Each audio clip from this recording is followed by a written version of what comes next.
Hey, friends, welcome back to the podcast. We really do have a treat for you today. We have my friend John Ortberg here on the podcast, and I just kind of want to give you a word of warning. Take this in slowly. There is so much wisdom here. John is a former pastor, an incredible communicator, really lives, I would say, at the edge of ministry and psychology in many ways. But that's not what I respect most about John. I actually got to know John in the midst of a painful season in my life. And it turns out it was actually a really painful season in his life as well. He's a man of character. He's a man of integrity. And I just really admire John. And in this podcast, he not only talks about his new book, Steps, which really is exploring how the 12 steps at AA can be a gift to us. But really, we're talking about change and how do we change? What's the role of desperation in our lives and even in our leadership? Many times, why we don't change and really what may be holding us back. And so this really isn't a conversation about a book. This isn't a conversation about AA. This really is a conversation about connection with us and God, connection with us and others, what holds us back from people in relationships. And so it's going to hit deep for you. And again, I would encourage you, listen to this on 1X, don't speed it up. Be somewhere present where you can take notes. Sean drops so many one-liners here that I'm going to have to go back and listen to later because I just couldn't catch up during the interview. And man, I just think this is a moment for today. We are in the midst of a loneliness epidemic. And if you're a leader, not only are you not immune, but some parts are actually working against you for your own connection, for your own health, for your own vitality and spiritual well-being. And this is one to just sit and to soak in and to realize that we need to be showing some of the same signs that we're asking other people to show as they change. And I was struck, especially as a professional coach, literally somebody in the transformation or change business, how much this idea of desperation is so important to us every single day, and it's so important to those that we serve every single day. And at the intersection of these things, some beautiful things occur. So this is a beautiful conversation, longer than normal, nuggets of gold and wisdom thrown in here. So not only do I hope you enjoy this, I hope you are deeply challenged by my conversation with my friend, John Ortberg. We get it. You're busy. You want to grow, and we want to help. You're passionate about your craft because it deeply matters to you. Your faith is important. It's your foundation. At Stay Forth, we coach leaders to avoid burnout, live and lead with clarity, purpose, and from a place of health. We want you to experience long-term impact. Welcome to the journey. John, so good to have you here. Well, thank you. I'm honored to be here. It's a joy. And where I am right now, it's a beautiful day, so I bring that joy also. It's a beautiful snowy day here, 13 degrees, but I will take whatever of that California sunshine I can get on the other side of this. Well, I will try to will it your way as best I can. Before we get going here, John, I just want to start by honoring you. And as much as books have impacted me, really what impacted me the most was getting to know you in a season where I was actually carrying a lot of pain and needing to release things, let things go. Kind of wondering if it was the end of what we were doing here at Stay Forth. You were going through pain yourself, and really just some of those conversations really marked me. So I just want you to know that I've kind of been waiting to have this conversation, and it feels right now. You've written a beautiful book, and we're going to talk about that as well. Pain, not the most fun topic, but that's what we're going to talk about today. Pain. We're going to dive in to this topic. So, John, first of all, just thank you so much for the impact you've had on me and so many leaders. Well, it's an honor to be able to do it, and I think for any folks who have gone through pain, and all of us have, if by chance there's anybody who hasn't yet, you will. There are strange gifts that come to it. And, there's a reason why a cross is at the center of everything. We meet Jesus in a strange way that I don't fully understand. I just know it to be the case in those places of pain. And so I think to talk about that today, and especially talk about it with people who are involved in doing church ministry, doing church work, or leading organizations where they're having to walk through pain of one sort or another, is a really, really important conversation to have. Yeah, and it's not something that we like. I mean, this is not a fun conversation. People are like, I don't know if I want to listen to this one.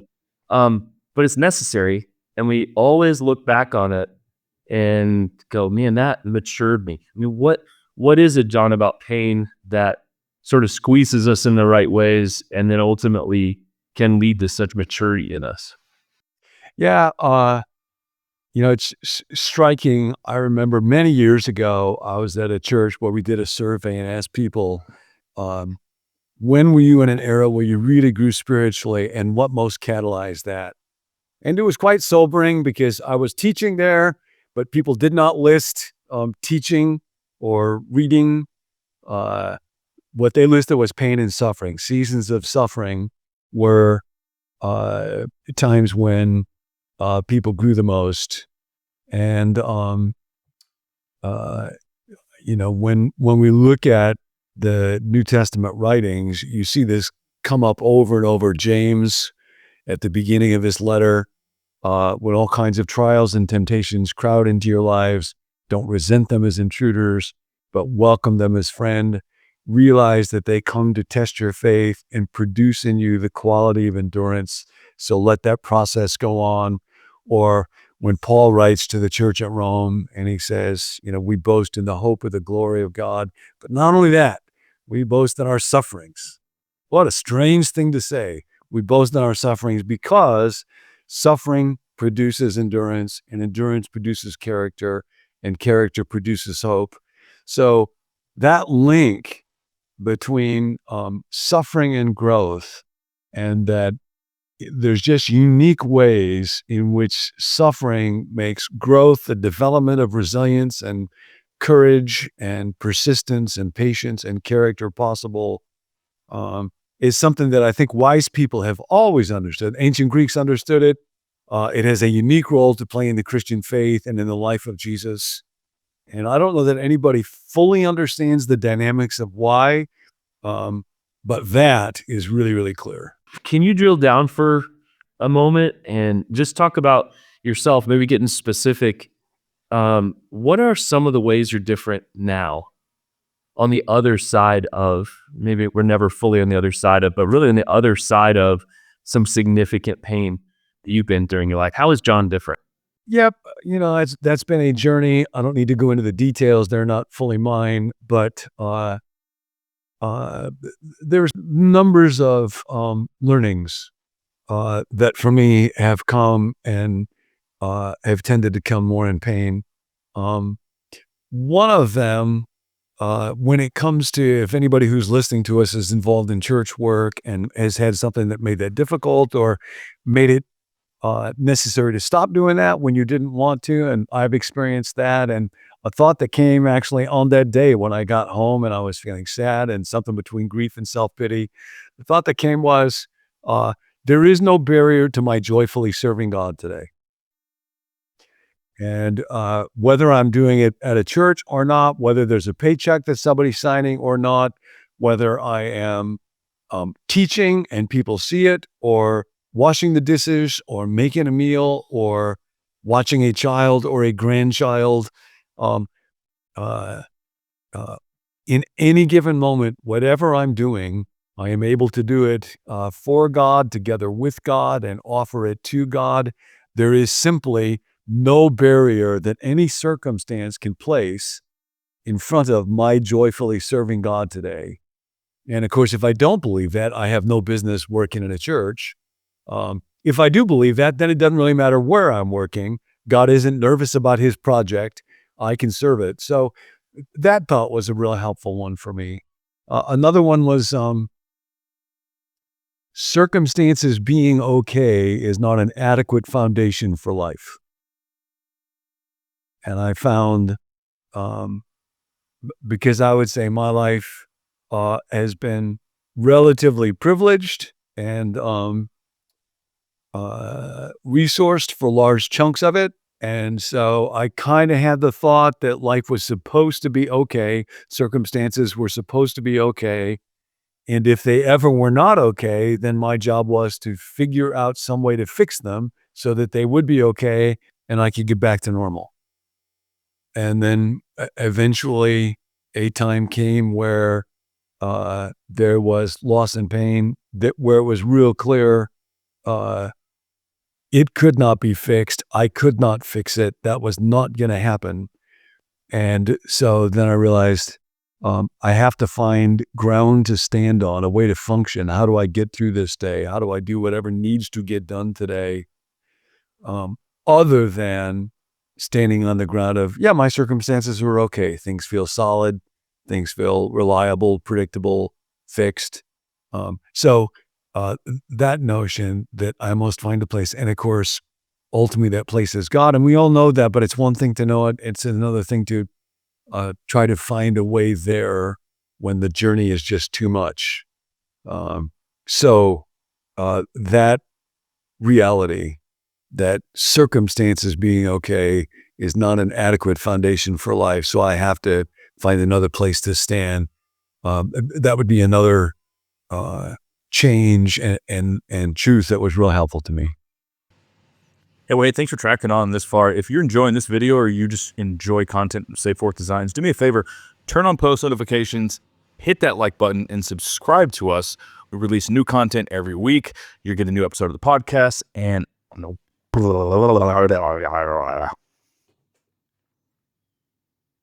well, hey, we'll be back to the video in just a moment. I hope you've enjoyed tracking along this far. Look, if you are new to the channel, if you're just stumbling across this podcast and you're wondering who the heck we are, do me a favor, turn on post notifications, hit that like button, subscribe, and leave a comment. We release fresh content every single week and would love to have you be a part of the Stay Forth community so that we can help more leaders just like you get healthy, reach more impact. Now, back to the rest of the video.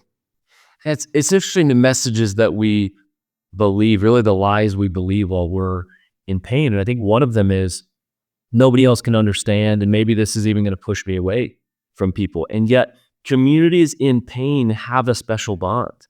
Talk a little bit about that. I know we're going to talk a little bit about AA and what you've learned from the AA community, but what is it about people in pain that just sort of knits them together deeply?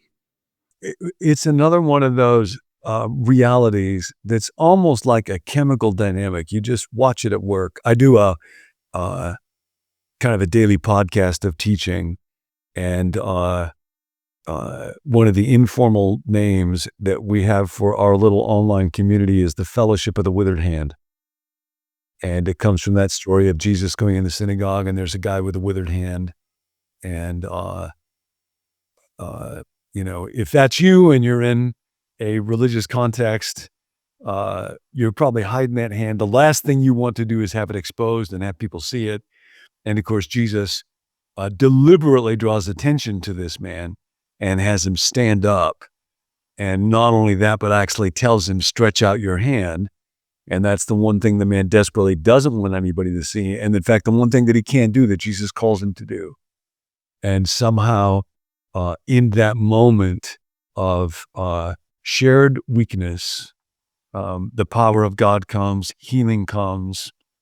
And many years ago, more than 3 decades ago, I went with another pastor to Ethiopia when it was under Marxist rule, and we met with a few pastors of underground churches for a couple of days. And on the last day, as you might imagine, it was a real intense gathering. Paul, the other pastor who was there, told that story and just talked again and again about how Jesus asks us to do the thing that we cannot do and expose the area of weakness, inadequacy, failure, shame that we most want to keep hidden. And it was just extraordinary. The pastors in that room, it was a small gathering, maybe 30 people, but they started standing up and confessing their weakness, their inadequacy, their jealousy of other people's ministries, their jealousy of other people's failures, their fear of what a Marxist atheist government was going to do to them. And they were weeping, and the power of God that flowed in that room was just extraordinary. And it didn't come because of anybody's giftedness. It just came out of the presence of weakness. And so, many years later in my own life and in this little community, the fellowship of the withered hand is the gathering of people where I'm very aware that I have failure, inadequacy, brokenness, weakness, and actually more community gets built and more spiritual reality gets encountered precisely there in our open and humble acknowledgement of weakness that gets encountered in strength. And I think, the way that God put it is when Paul was asking him, take this thorn away, whatever the thorn was, Paul had his own journey, had these amazing visions of God. And then he says, in order to keep me from being conceited. So apparently Paul's got an ego problem. And that's part of what he has to acknowledge. God gives him a thorn. We don't know what it is. And then he prays 3 times, take it away. Interesting. Jesus prays 3 times in the garden. Don't make me take this cup, take it away. The answer to that is no. Paul prays 3 times, take this thorn away. And the answer is no. But God says, my grace is sufficient. My strength is made perfect in weakness. And it's simply a nature of how the kingdom works, who God is, human fallenness, finitude, sinfulness, and love, that when we meet in the place of weakness, inadequacy, God's strength and power is present uniquely. And the church has to keep rediscovering that, because we always, when things get a little normal, we want to go back to strength. We're much more comfortable with that. So you've been interested in the AA community for some time now. Your latest book, Steps, congratulations. It's out now. Phenomenal book that many people have talked about how church can and should be more like an AA meeting. We'll get to that. First of all, when did you start to get interested in what was happening within AA meetings? Yeah, I've always been interested in life change and faith and God and how do those intersect and why is it difficult and how does it happen when it does happen. So I first went to an AA meeting when I was doing an internship at a place called the Spiro T. Agnew Mental Health Clinic. For anybody listening to this who remembers Spiro Agnew, he was kind of a disgraced vice president, so I'm sure they've renamed the mental health clinic since then. But going to that, the rawness, the honesty, the people who, were addicted to alcohol, had been in car wrecks, had trashed marriages, lost jobs, lost money, and were just talking about it with incredible openness and welcoming each other and cheering each other on. It was just amazing to me. So I was first struck by it then, and then I went on to study both psychology and theology and ministry, and that community always struck me as one that was really worth looking at. And then a thinker, writer, Dallas Willard, became real formative for me, as he's been for lots of folks. And he actually wrote in 2 different books, Renovation of the Heart and Divine Conspiracy, that if a church ever gets discipleship right, it will look a lot like AA and the practice of the 12 steps. So I just kept running into it from different places. And then particularly when I kind of hit powerlessness in my own life, that community, going to meetings, anybody who wants to, anybody who's listening to us, if you look up AA meetings, some of them have a little C next to them and some have a little O next to them online. The O mean it's an open meeting. And that means even if you don't have an identified addiction, you are welcome to attend that meeting and see what's going on. And I find when I go to meetings, for some reason, it's like my compass needle just gets pointed back towards true north.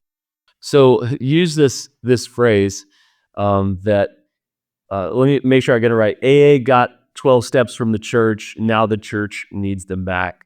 What could that look like if the church looked a little bit more like an AA meeting? Yeah, folks will ask that question. I can't tell you how many Christian writers and preachers and teachers have asked, once they've been to a meeting, why can't the church be more like that? And I think the short answer is it can, as long as people who attend church are willing to be more like alcoholics. but that's a difficulty. And I mean, it really comes back, I think, to what we were talking about at the very beginning, that God's strength is made perfect in weakness. And so addiction, alcoholism is a horrible, tragic thing. It's a weakness, but it brings a gift of desperation. In fact, in AA, they have 1,000 sayings to make stuff sticky. And they will sometimes talk about God, that little acronym, gift of desperation. And so when I first started studying this, a friend who's been in AA for decades said to me, I predict it will not be too long as you study this before you will be jealous that you're not an alcoholic. Did you ever get there? Oh, yeah. Oh, yeah. I came to understand what he's saying really early on, because that clarity of desperate need for God is what drives people to say, I will do anything, but I must have him. I must have power to do what I cannot do. And it's that enables people to be just super raw and open. Another saying that they have, my friend Mike, who's a longtime AA guy, in AA, they will say, the worse your story, the warmer your welcome. Now, who does that sound like? And of course, that's just Jesus all over the place. And it's always true. AA, they will always say, we're never cured. We have at most a daily reprieve contingent on the maintenance of our spiritual condition. One of the problems in the church is we don't think of ourselves as having a daily reprieve. Just today, God, I need you so much. But we can start thinking, oh, this person's been around the church for 10 or 20 or 30 years. They're a spiritual pillar. They're way out there. And in AA, it's never that way. Every day it's just, God, I need you, I need you, I need you, I need you. And that's the dynamic that when a church is working right, will be present. And I think in a lot of ways, AA is kind of a case study for churches around spiritual formation. Often business schools will teach by case studies. The 12 steps, which are purely spiritual steps. There's no medication, there's no surgery, they're just spiritual steps. They were taken from a discipleship ministry called the Oxford Group in the early 20th century. It was begun by a Lutheran pastor, Frank Bauchman. And it was simply oriented around how do we follow Jesus in the modern world? In fact, it was first called a first century Christian fellowship.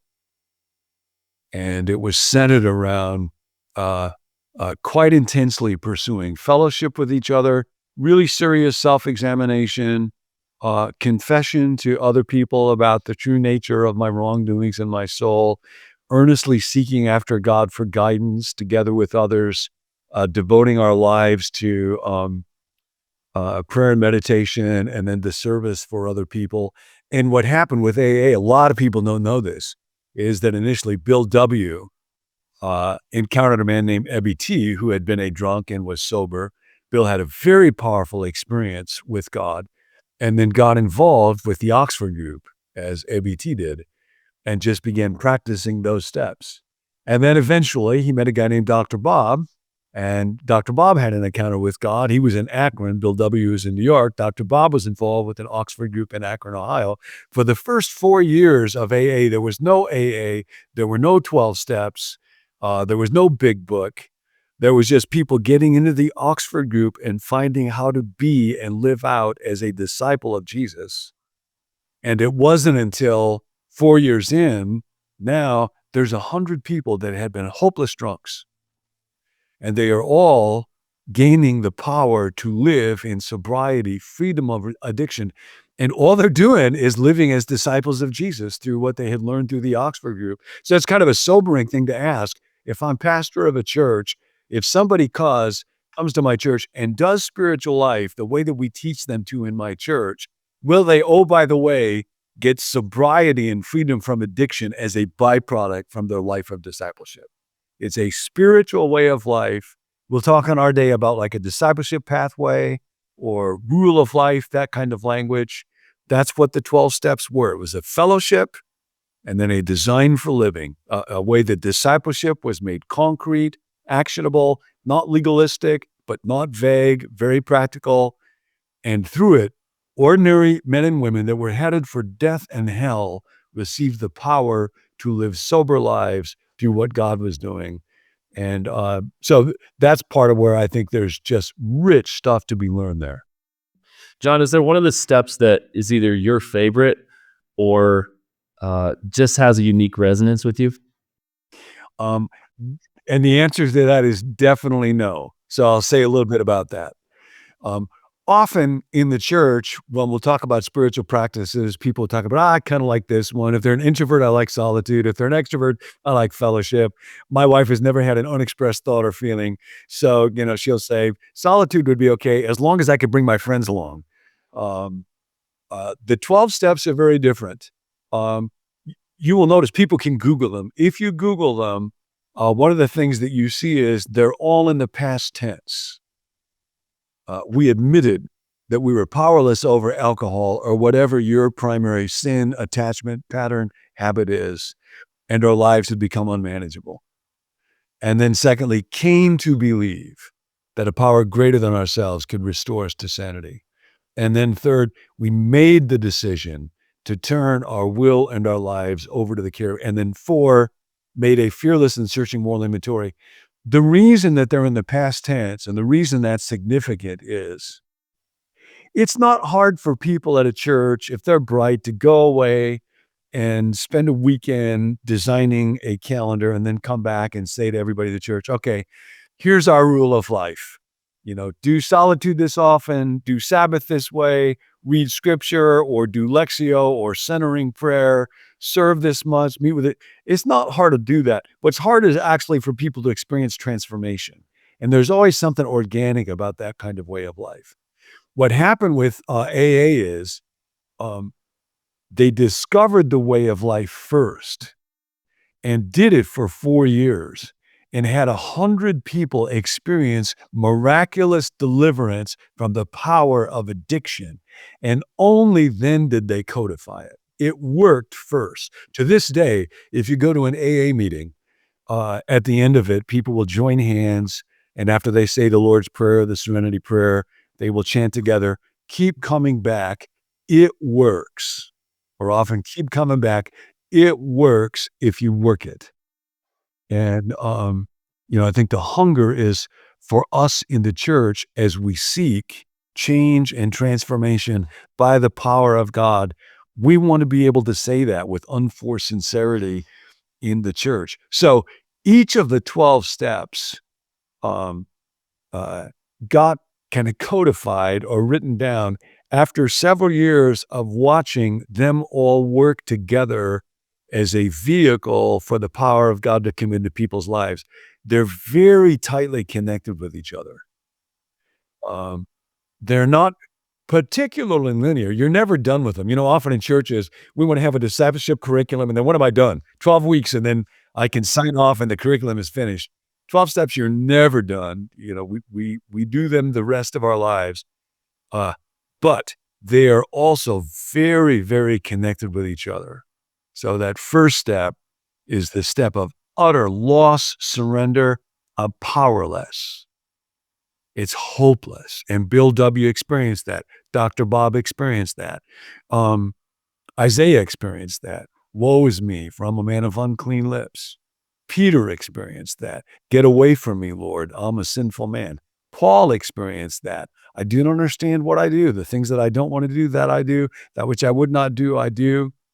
For a lot of us, good, nice people in the church, that kind of language looks odd and severe. And I was talking to another guy who's been involved with AA for decades, teaches around it a lot. He says the 12 steps are like a wisdom tradition. Religions are a wisdom tradition.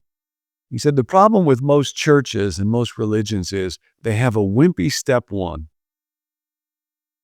Step one is admitted we were powerless and our lives had become unmanageable. And it's when that is experienced, not just chanted, not just intellectually affirmed, but if somebody's an alcoholic and they go to say, my name's John, I'm an alcoholic, they have been through hell before they said those words. And they resisted as hard as they could, and they got beat down, and it brought them to their absolute knees. There's already hunger. when they enter that door, and there's already been a lot, like you say, loss, grief, pain, all of it. Yeah, enormous pain, and there's life or death desperation. And so they're ready to do anything. And sometimes that happens. It's interesting, I think, in our day, we'll work a lot on, there's a lot of interest in spiritual practices, and that's a very good thing. It's also not rocket science. If you go through the 12 steps, it's faith, came to believe, recognize my powerlessness, surrender, turn my life and my will over to God, self-examination, Psalm 139, search me, O God, and know my heart, fearless and searching moral inventory. James 5:16, confess your sins one to another, admit it to God, ourselves, and another person, the exact nature of our wrongs, making amends, conscious contact with God through prayer, meditation on scripture, taking the message to others, serve, give. The steps aren't rocket science. The problem for most of us is just a wimpy step 1.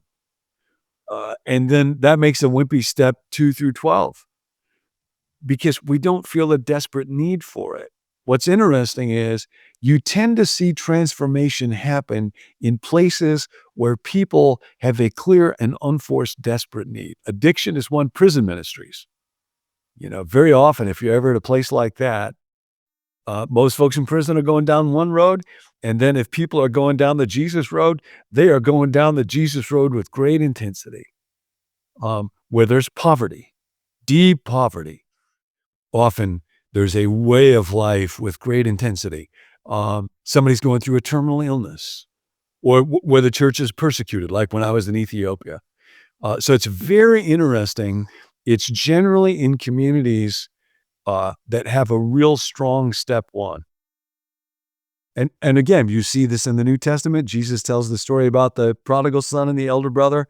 Prodigal son had a very strong step 1. Elder brother, real wimpy step 1. I'm doing pretty good. I'm sticking around the house. I've obeyed everything. I'm not in desperate need.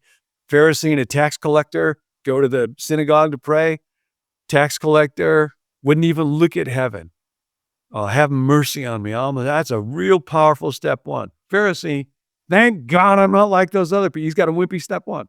So all of the steps are really important. I do think for most of us in the Western church, coming to a clear and desperate recognition of our need for God that has intensity attached to it is the step that's probably the most problematic. And until we're seized by that one, we tend to kind of dink around with the other 11. And John, you're no stranger to leadership spaces and some of the challenges of sharing what's really in here with people around us, and when is that appropriate? And I hear it all the time, I'm looking for a safe space. What's a safe space for this? Talk about the challenge, but also the joy on the other side of this for those in some position of leadership. Yeah, I think one of the most helpful practices for folks who are in leadership, and one of the ways that often distinguishes people who flourish and are able to sustain in life and people who don't, is having a fully disclosing friend before whom I have no secrets. And there's a wonderful little book called Spiritual Friendship, written 800 years or so ago by a monk named Elred. And he was just captivated by friendship. And he would talk about how the Trinity, God is friendship, and that a soul friend is a friend before whom I have no secrets. And I had read about that for some time and finally decided myself I'd like to have somebody like that in my life. So I have a friend named Rick. We went through Fuller together, both seminary classes and the psychology grad school. And I knew his character. I knew he was trustworthy. So I asked him after maybe 10 years of friendship, could I confess to him? Could I tell him everything in my life that I was most embarrassed about, ashamed of, so that I would have no secrets and he would know me fully? And he said, yeah. And it took me some weeks to get ready for that. And I wrote down, kind of going through different eras of my life, my family life, my marriage, my sex life, which often will have a lot of weight and shame attached to it, my financial life, my anger, ego, ambition, envy, just everything. And it was really, really hard. It took me a long time. I just brought that list and read through it. And by the time I got to the end, I felt so objectionable. And so I wasn't prepared. When I had finished, Rick looked at me and said, "John, I have never loved you more than I love you right now." And part of what I realized then is you can only be loved to the extent that you're known. Because if there's dark stuff about me that you don't know, you might say, "I love you." But of course, inside I'll say, "Yeah, but if you knew this about me, you wouldn't." So it's only possible to be loved to the extent that I'm known. And I can only be fully loved if I'm fully known. And there's enormous healing in that. So I think it's no accident that James says, "Confess your sins one to another and pray for each other that you might be healed." It's very interesting. In the big book of AA, it's after step 5, when I've done a fearless and searching moral inventory, and then I confess to God and myself and go to one other person and confess to them the exact nature of my wrongs. It's after someone has taken step 5, the big book says, when the desire to drink so often begins to go away. Yeah, what is that? What's happening in that moment? Yeah, it's the dread of doing it ahead of time is tremendous because it just feels awful and I don't want to do it. And it's funny, I used to think, man, if there's sins that I've committed and nobody finds out about them and I get to go to heaven, then it's great because I'm off scot-free and nobody will ever know. But I don't think that way now. I think actually heaven will be a community where we are fully loved, and that means that we will be fully known and we will want to be fully known. And there's just power. Another one of those sayings in AA, "You are as sick as your secrets." And as long as I'm carrying a dark secret that nobody knows, it keeps me from being fully loved. And it's hard to live as a healthy soul when I am not fully known and fully loved. We are made to be fully known and to be fully loved. I mean, that goes all the way back to Genesis. And when we lack that, it's like lacking oxygen or lacking food. And then when we enter into it, so when people are approaching it, there's just fear and terror. But then on the other side, there is healing and life and strength, and you can look the world in the eye. And when Rick said those words to me, "John, I love you more now than I've ever loved you," that I was not expecting, the theological term for that is absolution. You know, we don't use that word a lot, but to be absolved means to have the forgiveness of our sins pronounced over us. If that just happens in a general way, I confess I have done those things I ought not to have done and not done the things that I should have done. You are forgiven. There's nowhere near the level of power as when I go through that stuff in detail and then have another human being know and express grace, forgiveness, and love from them and from God. And there's just no substitute. So anybody who's listening to us today and you're thinking about, it feels like I'm just carrying a heavy weight, a heavy burden. I feel isolated or alone. Dietrich Bonhoeffer, Life Together. The parallels between Life Together and the 12 steps are just extraordinary if anybody wants to read through and set them side by side. But Bonhoeffer talks about the reason so often we live in isolation in the church, and perhaps pastors most of all, is because even though we know each other in worship and in service and in study, we do not know each other as sinners. Many people in a pious fellowship are unthinkably horrified if a real sinner emerges in their midst.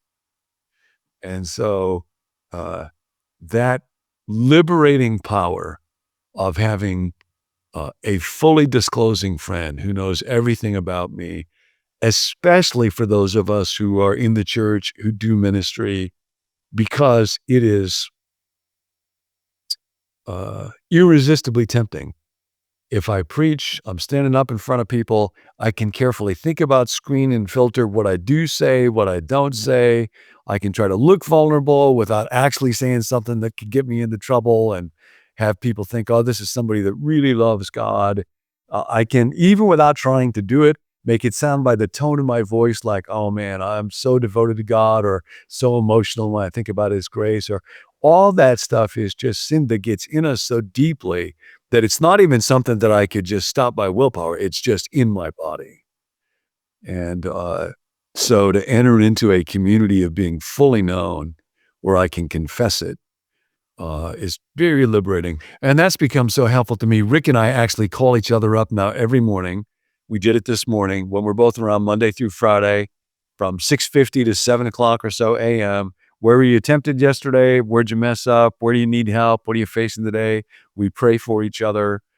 And so we'll do that kind of full disclosure, sometimes on a long, intense basis, but even just kind of daily check-ins around that. And I would not want to do life without that. Man, I love that. We need more stories like that. So I'm curious. So you teach online. I love the Fellowship of the Withered Hand. In fact, I remember where I was when we were on the phone, and you told me about that, and I just was shaken by that, like in the best way. So I love what's happening, what's emerging online for you. I'm curious, John, how you teach or communicate differently now that you're not doing it from a stage in a church with the label pastor. I think obviously part of it is just the medium. I'll still teach or preach in person sometimes, but mostly what I will do will involve studying and reflecting and looking into a camera. So partly it's just the mechanical piece of there's not people there. I miss that. I like getting a chance to do that. Although there is a way where when there's people in the room, even if I don't want to, I'm noticing, are heads nodding? Are they not nodding? Are people watching or not watching? Are they smiling or laughing when they're supposed to or not? The communicator's curse, yeah. Yeah, exactly. And so there's something about being alone that enables me to be present with God and the ideas or the truth or what I'm trying to communicate in a way that's a little bit freed up from that stuff. And so I think that's kind of a gift for someone who struggles with that the way that I do. And then I think the other piece is events continue to happen in my own life periodically that have pain attached to them, either around fear or around grief. And there's never too many days that go by, although it's not as intense as it was 5 years ago or so, but there's not too many days that go by without a fresh experience of that. And in a strange way, that kind of keeps me tethered to my weakness and my inadequacy and my failure and my fear and my need. And so even though I may not be talking about that in the moment, it makes the way that I'm talking about whatever I'm talking about different than it would otherwise be. And I think just come from a place of greater awareness of neediness. Yeah, thanks for that. I'm asking the same questions myself as someone who formerly had the title pastor, does not now, but still gets to communicate, in some of those spaces. So thank. Yeah, and to get to the point where I can say, oh, this is my calling now, to be in this particular place in life, to be the ex-pastor of this church. That's not an interruption in my calling. That actually is my calling. And so to find a way to embrace it and accept it and to try to meet with people in that place, coming back to that general issue of pain and suffering, it's so striking that Paul would say things like when he's writing to the church at Philippi, for I want to know Christ. Oh yeah, that makes sense. And the power of his resurrection. Well, yeah, who doesn't want to know that? and the fellowship of his sufferings. Well, now you got to stop and think through that one. I want to know, not just know about, but engage with, interact with, experience. And because we are all sinful and broken people, when we meet on the plane of suffering, when we meet in the place of suffering, there is a kind of fellowship, there is a kind of connection and bonding and understanding. And when you meet me there, I'm able to be more open with who I am. And then there's a kind of release and a kind of healing. Something gets poured into each other that almost feels palpable. So it's like, yes. Paul was exactly right with that. I want to know the fellowship of his sufferings. I wouldn't have guessed that. I wouldn't have anticipated it. But because it's there, if we're able, or if we're given the gift of desperation to be broken open, then it becomes possible.